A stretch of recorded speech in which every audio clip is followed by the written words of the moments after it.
আসসালামু আলাইকুম। নতুন আরও একটি পর্বে আপনাদের সবাইকে স্বাগত। আজকের পর্বে তৈরি করে দেখাবো ফুলকপির পাকোড়া রেসিপি। একদমই সহজভাবে এই রেসিপিটা তৈরি করে দেখিয়েছি। আশা করছি আপনাদের সকলের কাছে রেসিপিটা ভালো লাগবে। পাকোড়া তৈরি করার জন্য আমি একটা মিডিয়াম সাইজের ফুলকপির অর্ধেকটা নিয়ে নিয়েছি আর ফুলকপিগুলোকে ছোট ছোট টুকরা করে নিয়েছি। অবশ্যই পাকোড়া তৈরির ক্ষেত্রে ফুলকপিগুলোকে ছোট ছোট টুকরা করে নেওয়ার চেষ্টা করবেন, এতে করে পাকোড়াগুলো খেতে বেশি ভালো লাগবে।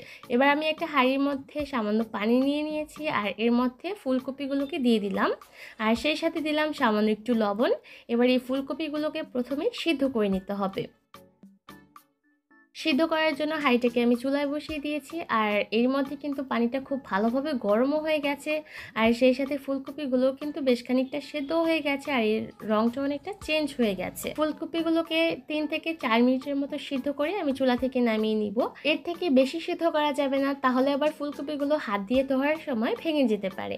এবার একটা বাটির মধ্যে আমি নিয়ে নিলাম 1 কাপ পরিমাপে বেসন, আধা চা চামচ দিয়ে দিলাম লবণ, 1 চা চামচ দিয়ে দিলাম গরম মশলার গুঁড়া আর 1 টেবিল চামচ দিয়ে দিলাম রান্নার রেগুলার তেল, আধা চা চামচ দিয়ে দিলাম টেস্টিং সল্ট। এবার সব কিছুকে একসাথে ভালোভাবে মিশিয়ে নিচ্ছি। সব কিছু একসাথে ভালোভাবে মেশানো হয়ে গেলে এবার এর মধ্যে নর্মাল পানি দিয়ে একটা গোলা তৈরি করতে হবে। গোলাটা খুব বেশি ঘনও হবে না, আবার একদম পাতলাও হবে না। আমরা সাধারণত আলুর চপ বা বেগুনি ভাজার জন্য যেভাবে বেসনের গোলা তৈরি করে থাকি, সেম পদ্ধতিতে এই গোলাটাকেও তৈরি করতে হবে। তার জন্য অল্প অল্প করে পানি দিতে হবে আর এই বেসনের মিশ্রণটাকে মিশিয়ে নিতে হবে। এর মধ্যে কিন্তু বেসনের গোলাটা একদম রেডি আর এর থিকনেসটা আপনারা নিশ্চয়ই দেখতে পেয়েছেন। এরকম করেই কিন্তু বেসনের গোলাটা আপনাকে তৈরি করে নিতে হবে। এর মধ্যে কিন্তু ফুলকপিগুলো খুব ভালোভাবে ঠান্ডা হয়ে গেছে। এবার এখান থেকে একটা ফুলকপি নিয়ে সরাসরি বেসনের গোলার মধ্যে চুবিয়ে নিতে হবে, তারপর গরম তেলে ছেড়ে দিতে হবে।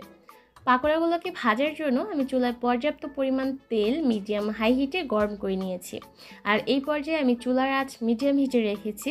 কোনোভাবেই চুলার আঁচ বাড়িয়ে দিয়ে এই পাকোড়াগুলো ভাজতে যাবেন না, তাহলে দেখবেন পাকোড়াগুলো দেওয়ার সাথে সাথেই এর উপরে রং চলে আসবে, কিন্তু ভিতর থেকে ভালোভাবে কুক হতে পারবে না। এবার একে একে পাকোড়াগুলো তেলে ছাড়তে হবে আর প্রথমে যে পাকোড়াগুলো তেলে ছেড়েছিলাম সেগুলোকে চামচ দিয়ে নেড়ে চেড়ে দিতে হবে। সবগুলো পাকোড়া যখন তেলে ছাড়া হয়ে যাবে তখন চুলার আঁচ আমি মিডিয়াম হিটে রেখেছি।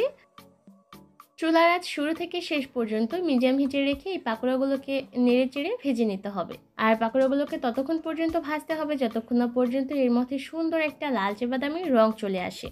এর মধ্যে কিন্তু আমার পাকোড়াগুলোর মধ্যে সুন্দর একটা লালচে বাদামি রং চলে এসেছে আর এই এক ব্যাচ পাকোড়া ভেজে নিতে আমার প্রায় 12 থেকে 13 মিনিটের মতো সময় লেগেছে। এবার এই পাকোড়াগুলোকে আমি চুলা থেকে নামিয়ে নিব আর একইভাবে করে বাকি পাকোড়াগুলোকেও ভেজে নেব।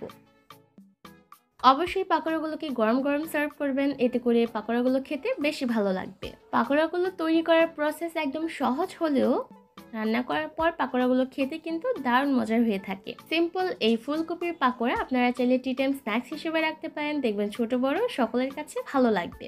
আজকের মতো এখানে বিদায় নিব। সবাই অনেক ভালো থাকবেন। আল্লাহ হাফেজ।